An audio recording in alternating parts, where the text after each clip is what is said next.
This is Miss B Reads to You, where I read from a selection of the classics. Feel free to comment below with suggestions for future reading. Don't forget to like, comment, and subscribe in order to hear more. Chapter 23. Elizabeth was sitting with her mother and sisters, reflecting on what she had heard, and doubting whether she were authorized to mention it, when Sir William Lucas himself appeared, sent by his daughter to announce her engagement to the family.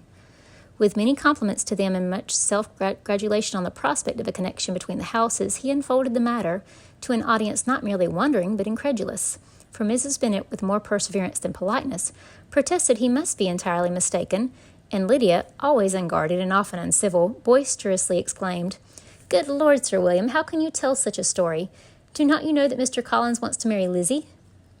Nothing less than the complacence of a courtier could have borne without anger such treatment. But Sir William's good breeding carried him through it all, and though he begged leave to be positive as to the truth of his information, he listened to all their impertinence with the most forbearing courtesy. Elizabeth, feeling it incumbent on her to relieve him from so unpleasant a situation, now put herself forward to confirm his account by mentioning her prior knowledge of it from Charlotte herself, and endeavored to put a stop to the exclamations of her mother and sisters by the earnestness of her congratulations to Sir William, in which she was readily joined by Jane, and by making a variety of remarks on the happiness that might be expected from the match, the excellent character of Mr. Collins, and the convenient distance of Hunsford from London. Miss Bennet was in fact too much overpowered to say a great deal while Sir William remained, but no sooner had he left them than her feelings found a rapid vent. In the first place, she persisted in disbelieving the whole of the matter. Secondly, she was very sure that Mr. Collins had been taken in. Thirdly, she trusted that they would never be happy together. And fourthly, that the match might be broken off. Two inferences, however, were plainly deduced from the whole. One, that Elizabeth was the real cause of all the mischief, and the other that she herself had been barbarously used by them all, and on these 2 points she principally dwelt during the rest of the day. Nothing could console and nothing appease her, nor did that day wear out her resentment. A week elapsed before she could see Elizabeth without scolding her. A month passed before she could speak to Sir William or Lady Lucas without being rude, and many months were gone before she could at all forgive their daughter. Mr. Bennet's emotions were much more tranquil on the occasion, and such as he did experience he pronounced to be of a most agreeable sort, for it gratified him, he said, to discover that Charlotte Lucas, whom he had been used to think tolerably sensible, was as foolish as his wife, and more foolish than his daughter. Jane confessed herself a little surprised at the match, but she said less of her astonishment than of her earnest desire for their happiness, nor could Elizabeth persuade her to consider it as improbable. Kitty and Lydia were far from envying Miss Lucas, for Mr. Collins was only a clergyman, and it affected them in no other way as a piece of news to spread at Meryton. Lady Lucas could not be insensible of triumph on being able to retort on Mrs. Bennet the comfort of having a daughter well married, and she called at Longbourn rather oftener than usual to say how happy she was, though Mrs. Bennet's sour looks and ill-natured remarks might have been enough to drive happiness away. Between Elizabeth and Charlotte there was a restraint which kept them mutually silent on the subject, and Elizabeth felt persuaded that no real confidence could ever subsist between them again. Her disappointment in Charlotte made her turn with fonder regard to her sister, of whose rectitude and delicacy she was sure her opinion could never be shaken, and for whose happiness she grew daily more anxious, as Bingley had now been gone a week, and nothing was heard of his return. Jane had sent Caroline an early answer to her letter, and was counting the days till she might reasonably hope to hear again. The promised letter of thanks from Mr. Collins arrived on Tuesday, addressed to their father, and written with all the solemnity of gratitude which a 12 months' abode in the family might have prompted.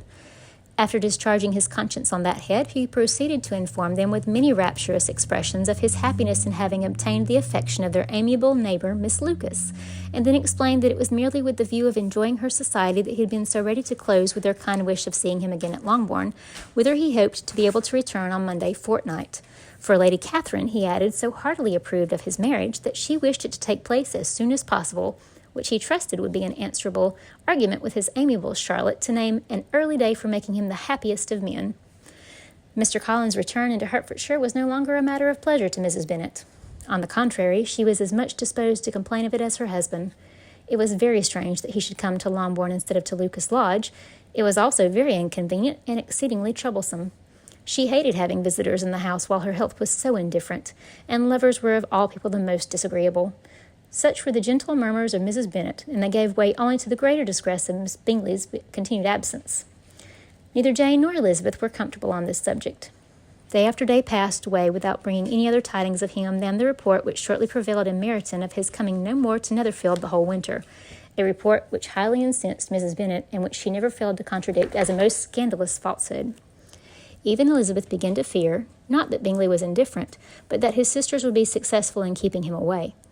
Unwilling as she was to admit an idea so destructive of Jane's happiness and so dishonorable to the stability of her lover, she could not prevent its frequently recurring. The united efforts of his two unfeeling sisters and his overpowering friend, assisted by the attractions of Miss Darcy and the amusements of London, might be too much, she feared, for the strength of his attachment. As for Jane, her anxiety under this substance was, of course, more painful than Elizabeth's, but whatever she felt she was desirous of concealing, and between herself and Elizabeth, therefore, the subject was never alluded to. But as no such delicacy restrained her mother, an hour seldom passed in which she did not talk of Bingley, express her impatience for his arrival, or even require Jane to confess that if he did not come back, she should think herself very ill-used. It needed all Jane's steady mildness to bear these attacks with tolerable tranquillity. Mr. Collins returned most punctually on Monday fortnight, but his reception at Longbourn was not quite so gracious as it had been on his first introduction. He was too happy, however, to need much attention, and luckily for the others, the business of love-making relieved them from a great deal of his company. The chief of every day was spent by him at Lucas Lodge, and he sometimes returned to Longbourn only in time to make an apology for his absence before the family went to bed. Mrs. Bennet was really in a most pitiable state. The very mention of anything concerning the match threw her into an agony of ill humor, and wherever she went she was sure of hearing it talked of. The sight of Miss Lucas was odious to her. As her successor in that house, she regarded her with jealous abhorrence. Whenever Charlotte came to see them, she concluded her to be anticipating the hour of possession, and whenever she spoke in a long voice to Mr. Collins, was convinced they were talking of the Longbourn estate and resolving to turn herself and her daughters out of the house as soon as Mr. Bennet was dead. She complained bitterly of all this to her husband. "Indeed, Mr. Bennet," said she, "it is very hard to think that Charlotte Lucas should ever be mistress of this house, that I should be forced to make way for her, and to live to see her take her place in it." "My dear, do not give way to such gloomy thoughts. Let us hope for better things. Let us flatter ourselves that I may be the survivor." This was not very consoling to Mrs. Bennet, and therefore, instead of making any answer, she went on as before. "I cannot bear to think that they should have all this estate. If it was not for the entail, I should not mind it." "Why should not you mind?" "I should not mind anything at all." "Let us be thankful that you are preserved from such a state of insensibility." "I never can be thankful, Mr. Bennet, for anything about the entail. How anyone could have the conscience to entail away an estate from one's own daughters I cannot understand, and all for the sake of Mr. Collins, too. Why should he have it more than anybody else?" "I leave it to yourself to determine," said Mr. Bennet.